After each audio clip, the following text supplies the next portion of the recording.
સુરેન્દ્રનગર જિલ્લામાં મેઘરાજાએ એવો કહેર વરસાવ્યો કે અનેક વિસ્તારોમાં જનજીવન સંપૂર્ણપણે અસ્તવ્યસ્ત થઈ ગયા છે। 48 કલાકથી સતત વરસી રહેલા વરસાદે નદીઓને ગાંડીતૂર બનાવી દીધી છે। પુલોમાં પાણી ગરકાવ થઈ ગયા છે, રસ્તાઓ બંધ થઈ ગયા છે, ઘરોમાં પાણી ઘૂસી ગયા છે, અનેક લોકો પૂર વચ્ચે ફસાઈ ગયા છે। તંત્રએ રાતભર બચાવ કામગીરી પણ કરી છે। અને શું છે સુરેન્દ્રનગરની સ્થિતિ, આવો વિગતે વાત કરીએ આ અહેવાલમાં। નમસ્કાર, હું છું આસિફ કાદરી અને સ્વમાન સાથે તમારું સ્વાગત છે। સુરેન્દ્રનગર જિલ્લામાં છેલ્લા 48 કલાકથી અનરાધાર વરસાદ વરસી રહ્યો છે। લખતરમાં 7 ઇંચ, દસાડામાં 6 થી 7 ઇંચ તેમજ મૂળી અને સાયલા સહિતના વિસ્તારોમાં 4 થી વધુ ઇંચ વરસાદ નોંધાતા સમગ્ર જિલ્લાની સ્થિતિ બદલાઈ ગઈ છે। લખતર, દસાડા, પાટડી, સાયલા અને અન્ય તાલુકાઓમાં નદીઓ ગાંડીતૂર બની ગઈ છે। અનેક પુલો પર પાણી ફરી વળતા વાહન વ્યવહાર તાત્કાલિક બંધ કરવો પડ્યો છે। મોટી મજેઠીથી લઈને કમલપુર બ્રિજ સહિતના બજાણા પુલ પર પાણીમાં ગરકાવ થઈ ગયા છે, જેના કારણે પાટડી બહુચરાજી હાઈવે બંધ કરવામાં આવ્યો છે। 30થી વધુ ગામોના રસ્તા પણ સંપર્ક વિહોણા બન્યા છે। લખતરના ઓખળ ગામે પૂર વચ્ચે 27 લોકો ફસાઈ ગયા હતા, જેમાં 13 મહિલાઓ અને 10 પુરુષો અને 4 બાળકોનો સમાવેશ થયો હતો। આ ઘટનાની જાણ થતાં જ સુરેન્દ્રનગર મહાનગરપાલિકાની ટીમ, ફાયર બ્રિગેડની ટીમ તાત્કાલિક બોટ સાથે પહોંચી અને તમામ લોકોને સુરક્ષિત બહાર કાઢ્યા હતા। ત્યારબાદ તમામનું હેલ્થ ચેકઅપ કરાવવામાં આવ્યું અને તેમને સુરક્ષિત સ્થળે રહેવા જમવાની વ્યવસ્થા પણ કરાવી દેવામાં આવી।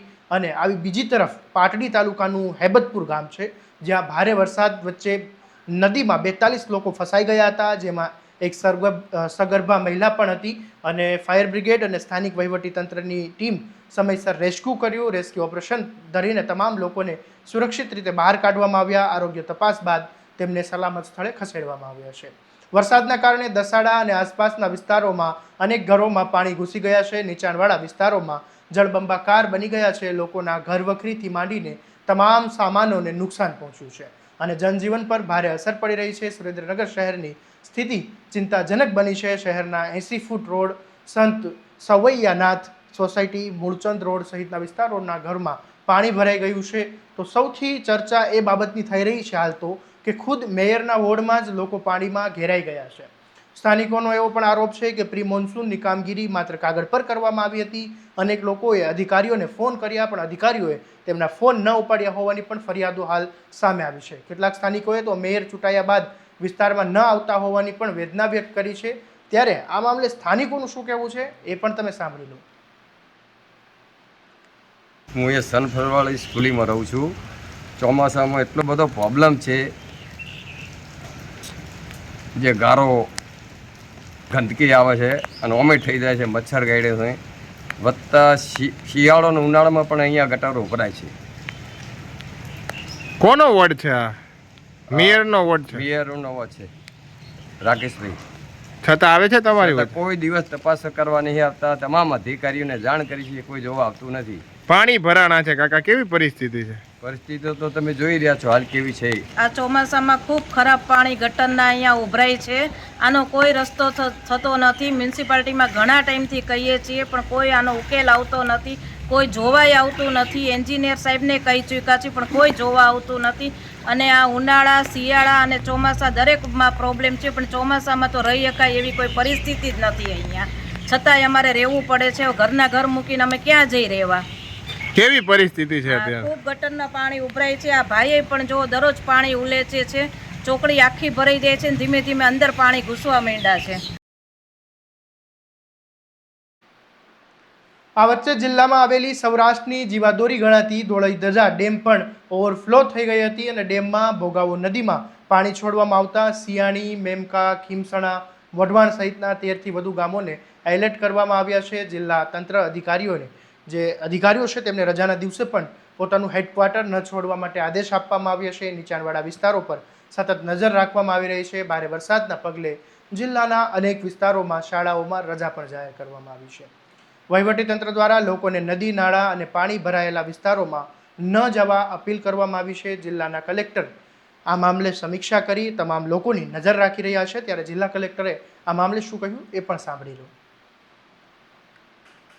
સુરેન્દ્રનગર જિલ્લામાં ગઈકાલે સાર્વત્રિક સારો વરસાદ છે, જેમાં મુખ્યત્વે લખતર અને દસાડા તાલુકામાં લગભગ 6 ઇંચ જેટલો વરસાદ થયો છે.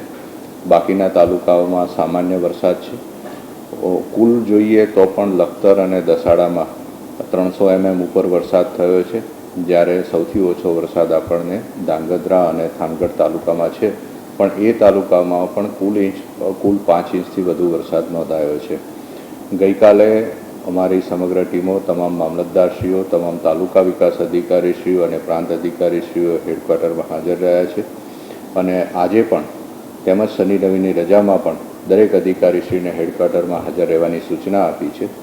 ગઈકાલે લખતર તાલુકાના ઓળખ ગામે મોડી રાત્રે જાણ થતાં લગભગ 27 જેટલા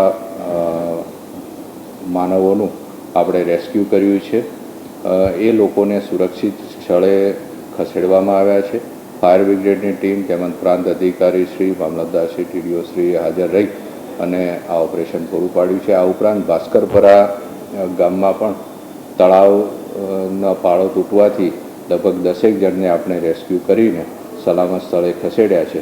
આમ સુરેન્દ્રનગર જિલ્લામાં સમગ્ર વહીવટીતંત્ર માનનીય મુખ્યમંત્રીશ્રી અને માનનીય મુખ્ય સચિવશ્રીની સૂચના મુજબ તમામ તાલુકાઓના કોન્ટેક્ટમાં રહી તેમજ પદાધિકારીઓ અને તમામ ધારાસભ્યશ્રીઓના સંકલનમાં ખૂબ સારું કામ કરી રહ્યું છે. અત્યારે આપને જણાવું તો આરએનબીના મોટા 3 રોડ આપણે બંધ કર્યા છે, તેમજ પંચાયતના 10 રોડ કે જ્યાં કોઝવે ઉપરથી પાણી જઈ રહ્યું છે તે સલામતીના ભાગરૂપે બંધ કરવામાં આવ્યા છે. સુરેન્દ્રનગર જિલ્લામાં આજે રેડ એલર્ટને અનુલક્ષીને તેમજ ગઈકાલનો જે વરસાદ થયો છે એને અનુલક્ષીને શાળાઓ અને આંગણવાડીઓમાં રજા જાહેર કરવામાં આવી છે. આ સાથે તમામ લોકોને અપીલ કરું છું કે નીચાણવાળા વિસ્તારમાંથી ખસી જવા માટે તેમજ દરેક પોતાની જાતની સલામતી રાખે અને આજુબાજુવાળાને પણ આપણે મદદ કરીએ. તેમજ કોઈપણ પરિસ્થિતિમાં તાલુકા ડિઝાસ્ટર કંટ્રોલ રૂમ કાર્યરત છે, એમનો કે જિલ્લાના કંટ્રોલ રૂમનો સંપર્ક કરવાથી અમે તાત્કાલિક અસરથી એમને મદદ પહોંચાડવાની પૂરી કોશિશ કરીશું. ડેમની પરિસ્થિતિ જોઈએ તો આપણો વાસળ ડેમ 100% ભરાયેલો છે અને ધોળીધજા ડેમ 89% ભરાયેલો છે. એટલે એના નીચાણવાળા વિસ્તારોમાં પણ જે લોકો છે એમને હું ખસી જવા માટે વિનંતી કરું છું. પીજીવીસીએલની પરિસ્થિતિ પણ અમે સમીક્ષા કરી છે અને લગભગ 10 ગામમાં લાઇટના સમસ્યાઓ છે, તેમાંથી 45 પોલ ડેમેજ થયા છે. એ તાત્કાલિક અસરથી 24 કલાકમાં કાર્યવાહી કરીને ચાલુ કરવામાં આવશે.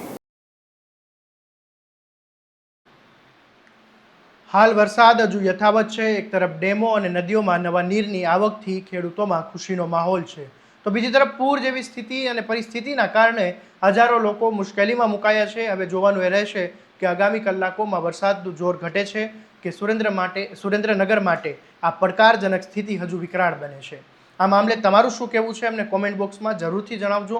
અને આવા જ દરેક અપડેટ માટે અને વિગતવાર સમાચાર માટે તમારા સ્વમાનને સબસ્ક્રાઇબ કરવાનું અને આ વિડીયોને શેર કરવાનું ભૂલતા નહીં. નમસ્કાર.